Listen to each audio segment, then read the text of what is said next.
What's up YouTube? This is Brian from Bull Strength coming at you with another video, and today I'm going to show you 19 different squat variations and what they're used for.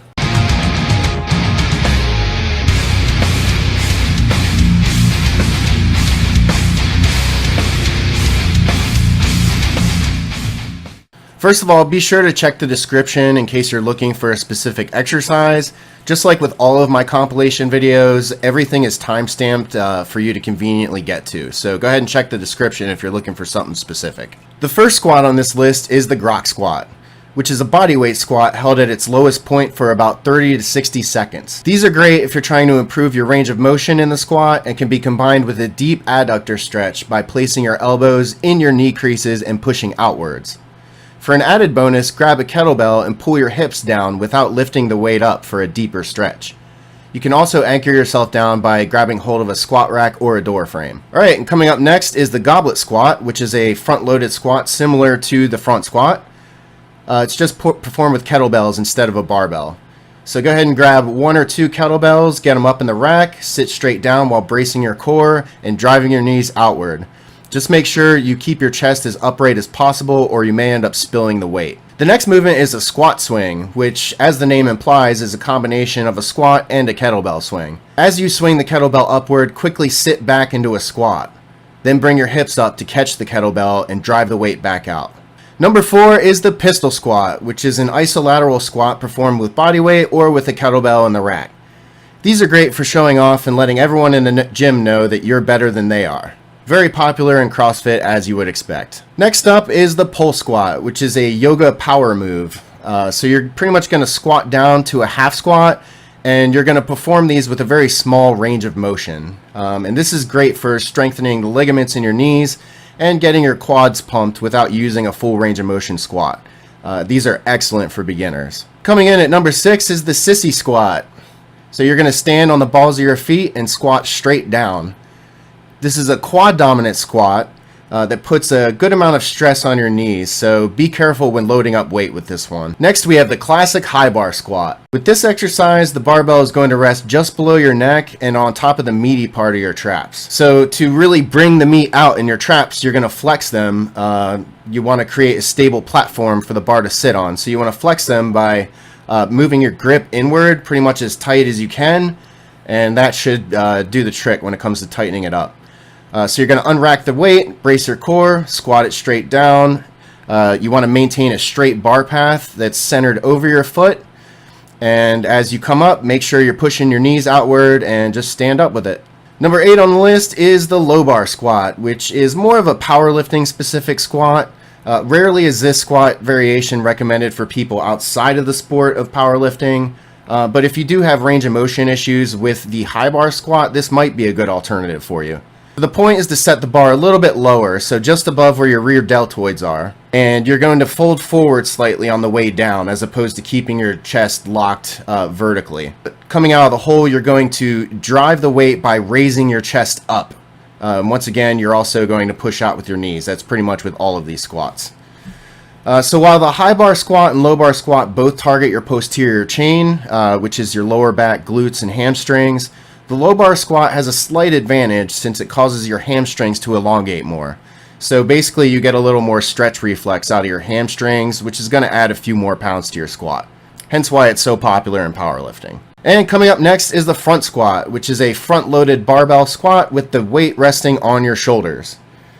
Your hands are in place to stabilize the bar, but the barbell is 100% resting on your shoulders. So this one is obviously going to require an upright trunk, just like with the Goblet Squat.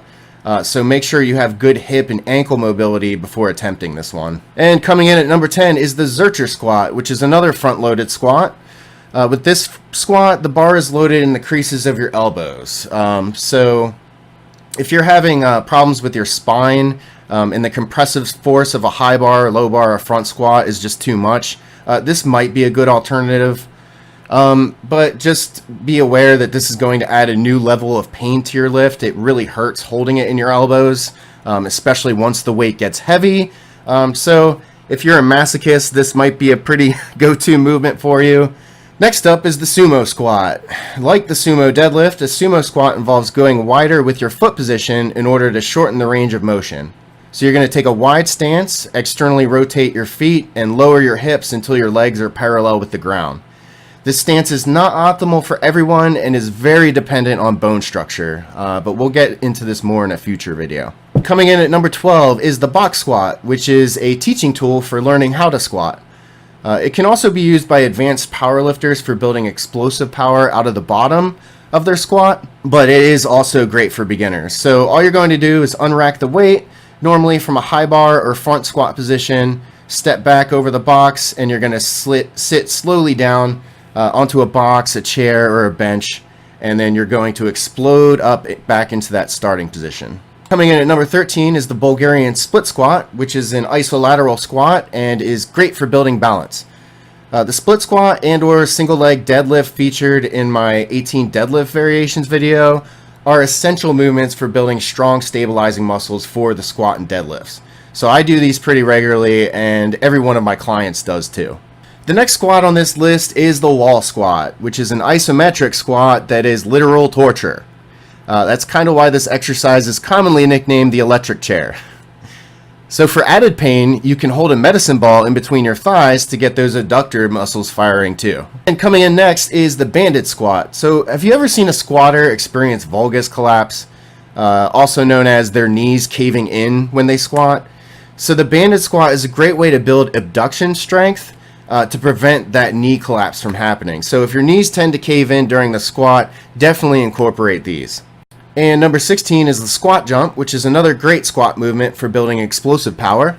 And number 17 is the barbell overhead squat, which in my opinion is pretty much the toughest squat variation on this list aside from the show-off pistol squat, only because it requires very good shoulder posture and mobility to perform. It also requires a very well-rounded core in order to stabilize the weight. So if you have any weak points, this is a great movement that's going to expose those in your core and your shoulders. Just be careful with this one. If you don't have the mobility to do this, it can very easily lead to injury. CrossFit coaches, take note. Remember, injuries are not a badge of honor. And the next squat on this list is the kettlebell overhead squat, which is very similar to the barbell variation in terms of exposing weaknesses in your trunk and shoulders. So this can be performed with one kettlebell overhead for isolateral stabilization, or with two kettlebells if you've got some good shoulder mobility to be able to handle it. And the last squat on this list is the landmine squat, which is a front-loaded squat performed on a barbell landmine. This is an excellent movement for beginners since the barbell locks you into pretty much doing this with good form. It's pretty hard to mess this one up since the barbell range of motion is on a lever, so this is another great one for beginners. Alright, that's pretty much it for the video. If you enjoyed the content, please leave a like, please subscribe, and I'll see you in the next video. Peace out.